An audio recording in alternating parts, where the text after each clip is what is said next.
मोर पूरा हो तो सोचाला सपनामा ओही रे बेरिया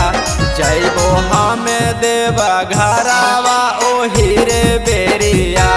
लेके जोड़ा कवारावा ओही रे बेरिया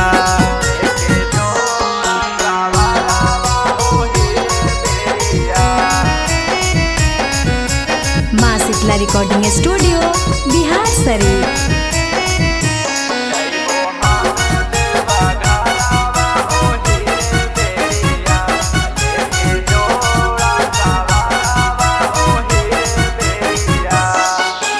जलावा चढ़ाइबो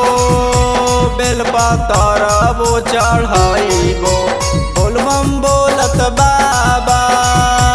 हमें पैदल चली आइबो जलावा चढ़ाइबो बेलपतरबो चढ़ाइबो बोलबम बोलत बाबा हमें पैदल चली आइबो पूरा नहीं हो तो सपना मानबो पथरावा ओही रे बेरिया पूरा नहीं हो तो सपना मानबो पथरावा ओही रे बेरिया आइबो हमें देवा घरावा ओही रे बेरिया लेके जोड़ा कवारावा ओही रे बेरिया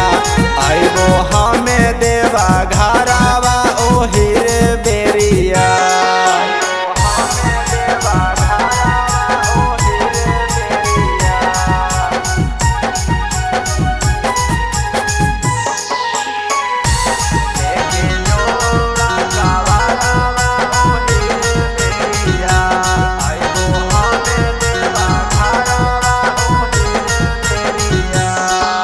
अरे गलवा के नागवा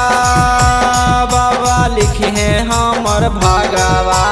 लागे नहीं दिहा बाबा जिंदगी में दागवा गलवा के नागवा बाबा लिखे हैं हमर भागवा लागे नहीं दिहा बाबा जिंदगी में दागवा मनु सोनू जलावा चढ़ाइबो ए बाबा ओही रे बेरिया मनु सोनू जलावा